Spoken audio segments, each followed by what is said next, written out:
बोलो श्री रामचंद्र जी की जय, बोलो हनुमान जी की जय। प्रथम सोपान बालकन। वर्णा नामर्थ संघाना रसा नाम छंद सामपी मंगल नाम मच्चा करता वंदे वाणी विनायको। अक्षरों अर्थ समूहों रसों छंदों और मंगलों की करने वाली सरस्वती जी और गणेश जी की मैं वंदना करता हूँ। भवानी शंकरौ वंदे श्रद्धा विश्वास रूपिणौ याभ्याम विना न पश्यति सिद्धा स्वांतः स्थविमिवश्रम। श्रद्धा और विश्वास के स्वरूप श्री पार्वती जी और श्री शंकर जी की मैं वंदना करता हूँ, जिनके बिना सिद्ध जन अपने अंतःकरण में स्थित ईश्वर को नहीं देख सकते। वंदे बोध्यम नित्यम गुरुम शंकर रूपीणम यमाश्रितो ही वक्रोपि चंद्रा सर्वत्र वंदते। ज्ञान में नित्य शंकर रूपी गुरु की मैं वंदना करता हूँ, जिनके आश्रित होने से ही टेढ़ा चंद्रमा भी सर्वत्र वंदित होता है। सीताराम गुणग्राम पुण्य विभारिणो वंदे विशुद्ध विज्ञानो कविश्वरूपी विश्रो। श्री सीताराम जी के गुण समूह रूपी पवित्र वन में विहार करने वाले विशुद्ध विज्ञान संपन्न कवीश्वर श्री वाल्मीकि जी और कपीश्वर श्री हनुमान जी की मैं वंदना करता हूँ। अग रही विमल विलोचन ही के मिटही दोष दुख भव रजनी के। सुजही रामचरित मणि मानिक गुप्त प्रकट जह जो जे ही खाने के। उसके हृदय में आते ही हृदय के निर्मल नेत्र खुल जाते हैं और संसार रूपी रात्रि के दोष दुख मिट जाते हैं, एवं श्री रामचरित रूपी मणि और माणिक के गुप्त और प्रकट जहाँ जो जिस खान में है सब दिखाई पड़ने लगते हैं। जथा सुअंजन अंजी दृंग साधक सिद्ध सुजान कौतुक देखत शैल बन भूतल भूरि निधान। जैसे सिद्धांत जन को नेत्रों में लगाकर साधक सिद्ध और सुजान पर्वतों वनों और पृथ्वी के अंदर कौतुक से ही बहुत सी खाने देखते हैं।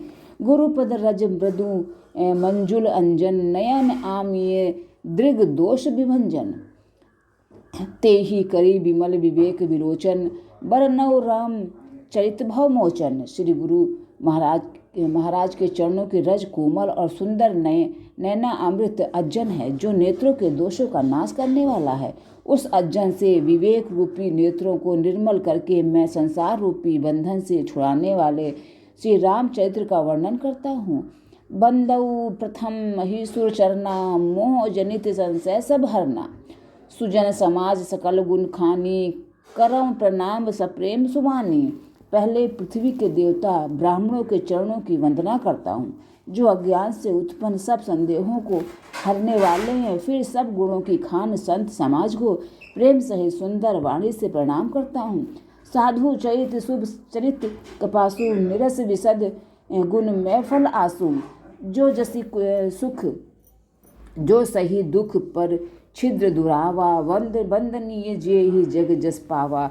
संतों का चरित्र कपास के चरित्र जीवन के समान शुभ है, जिसका फल नीरस विशद और गुणमय होता है। कपास की डोडी नीरस होती है। संत चरित्र में भी विषय आसक्ति नहीं है, इससे वह भी नीरस है। कपास उज्ज्वल होता है।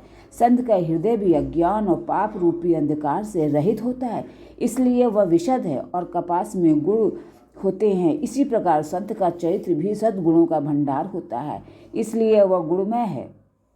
जैसे कपास का धागा सुई के किए हुए छेद को अपना तन देकर ढक देता है, अथवा कपास जैसे लोढ़े जाने काते जाने और बुने जाने का कष्ट सहकर भी वस्त्र के रूप में परिणत होकर दूसरों के गोपनीय स्थानों को ढकता है, उसी प्रकार संत स्वयं दुख सहकर दूसरों के छिद्रों दोषों को ढकता है, जिसके कारण उसने जगत में वंदनीय यश प्राप्त किया हुआ है। मुद मंगल में संत समाजू जो जग जंगम तीर्थ राजू। राम भक्ति जय सुर सरिधारा सर सही ब्रह्म विचार प्रचारा। संतों का समाज आनंद और कल्याणमय है, जो जगत में चलता फिरता तीर्थराज है, जहाँ उस संत समाज रूपी प्रयागराज में राम भक्ति रूपी गंगा जी की धारा है और ब्रह्म विचार का प्रचार सरस्वती जी हैं। विधि निषेध में कलिमल हरनी करम कथा रविनंदनी बरनी हरिहर कथा विराजति बेनी सुनत सकल मुद मंगल देनी। विधि और निषेध यह करो और यह न करो रूपी कर्मों की कथा कलयुग के पापों को हरने वाली सूर्य तनया यमुना जी हैं और भगवान विष्णु और शंकर जी की कथाएं त्रिवेणी रूप से सुशोभित हैं, जो सुनते ही सब आनंद और कल्याणों की देने वाली हैं। बटु विश्वास अचल निज धर्मा तीर्थ राज समाज सुकर्मा सब ही सुलभ सब दिन सब देशा सेवत सादर समन कलेसा।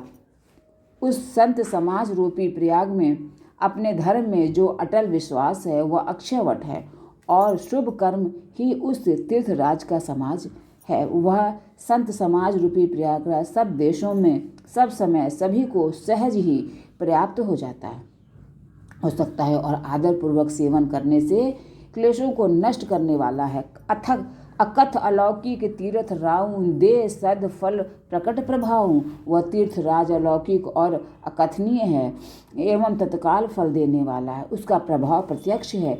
सुने समुझई जन मुदित मन मंजहि अति अनुराग लह ही चारि फल अच्छत तनु साधु समाज प्रयाग।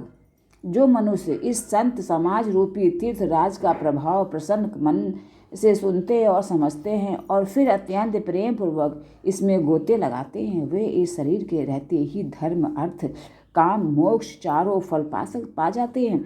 मज्जन फल पेखिए तत्काला काक होई पिक बकऊ मराला सुनी आचरज करे जनि होई सत्संगति महिमा नहीं गोई। इस तीर्थराज में स्नान का फल तत्काल ऐसा देखने में आता है कि कौवे कोयल बन जाते हैं और बगुले हंस। यह सुनकर कोई आश्चर्य न करे, क्योंकि सत्संग की महिमा छिपी नहीं है।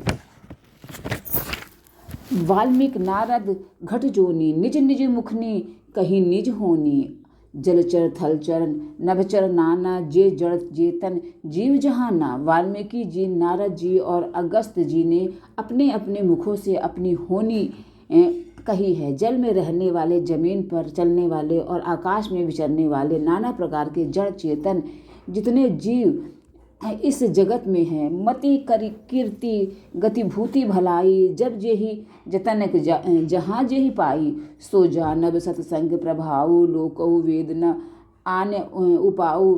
उनमें से जिसने जिस समय जहाँ कहीं भी जिस किसी यत्न से बुद्धि कीर्ति सदगति विभूति ऐश्वर्य और भलाई पाई है, सो सब सत्संग का ही प्रभाव समझना चाहिए। वेदों में और लोक में इनकी प्राप्ति का दूसरा कोई उपाय नहीं है। बिनु सत्संग विवेक न होई राम कृपा बिनु सुलभ न सोई।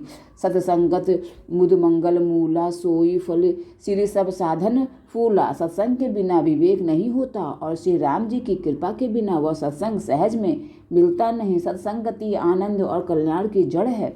सत्संग की सिद्धि प्राप्ति ही फल है और सब साधन तो फूल है। सठ सुध रही सत्संगति पाई पारस परस कुथात सुहाई। विधि बस सुजन कुसंगत परही फनि मनि समनिज गुण अनुसरही। दुष्ट भी सत्संगति पाकर सुधर जाते हैं। जैसे पारस के स्पर्श से लोहा सुहावना हो जाता है, सुंदर सोना बन जाता है, किंतु दैव योग से यदि कभी सज्जन कुसंगति में पड़ जाते हैं तो वे वहाँ भी सांप की मणि के समान अपने गुणों का ही अनुसरण करते हैं। अर्थात जिस प्रकार सांप का संसर्ग पाकर भी मणि उसके विष को ग्रहण नहीं करती तथा अपने सहज गुण प्रकाश को नहीं छोड़ती, उसी प्रकार साधु पुरुष दुष्टों के संगम में रहकर भी दूसरों को प्रकाश ही देते हैं। दुष्टों का उन पर कोई प्रभाव नहीं पड़ता। विधि हरि हर कभी गोविद बानी कहत साधु महिमा सकुचानी। सोमो सन कही जात न कैसे, साक बनिक मुनि गुणगन कैसे जैसे। ब्रह्मा विष्णु शिव कवि और पंडितों की वाणी भी संत महिमा का वर्णन करने में सकुचाती है। वह मुझसे किस प्रकार नहीं कही जाती, जैसे साग तरकारी बेचने वाले से मड़ियों के गुण समूह नहीं कहे जा सकते हैं। बंदउ संत समान चित हित अनहित नहीं कोई, अंजलि गत शुभ सुमन जीमी सम सुगध कर दोई। मैं संतों को प्रणाम करता हूँ जिनके चित्त में समता है, जिनका न कोई मित्र है न शत्रु। जैसे अंजलि में रखे हुए सुंदर फूल, जिस हाथ ने फूलों को तोड़ा और जिसने उनको रखा, उन दोनों ही हाथों को समान रूप से सुगंधित करते हैं, वैसे ही संत शत्रु व मित्र दोनों का ही समान रूप से कल्याण करते हैं। बोलो श्री रामचंद्र जी की जय, बोलो हनुमान जी की